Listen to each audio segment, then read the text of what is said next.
Саламатсыздар, құрметті әріптестер. Мен Қарағанды облысы Теміртау қаласы номер 9 мектеп лицейінің физика пәні мұғалімімін.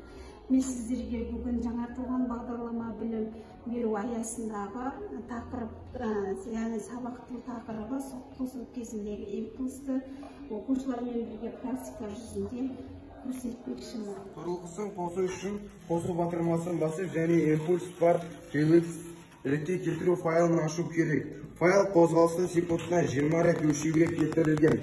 Сызба экранды жылдамдық уақыт сызбасын ашады. Сызба екі сенсордың өлшегенін көрсетеді.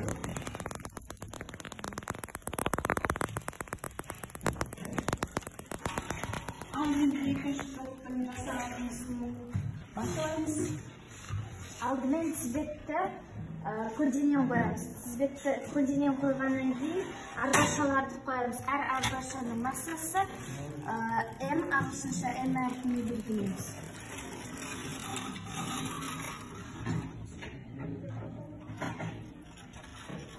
Сенсорлы тізбекте бізде график түзіледі.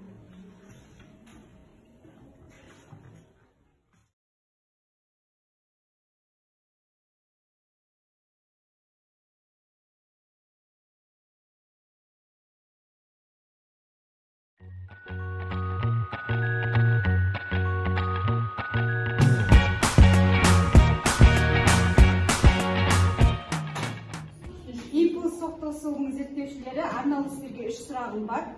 Бірінші сұрағым, яғни тізбектегі сенсордегі графигін қалай түзуге болады? Бұл графикті имидж атауы GLX болып табылады. Оны қолдану үшін график программасына кіреміз, плей батырмасын басамыз. Сонда бұл арба қозғалып графигін сызып береді.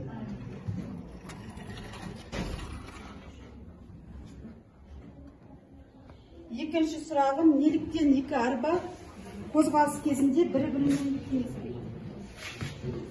Екі арба соқтығысуға себебі әр арбада массасына байланысты аттас магниттер орналасқан.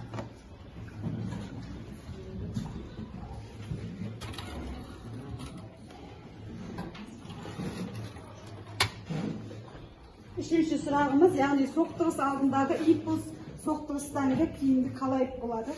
Бұл импульс соғысқаннан кейін екеуінің нәтижелерін қосқанда шыққан саны қосып, сол өзара қосу керек. Жарайсыңдар. Біз импульс зерттеушілеріміз.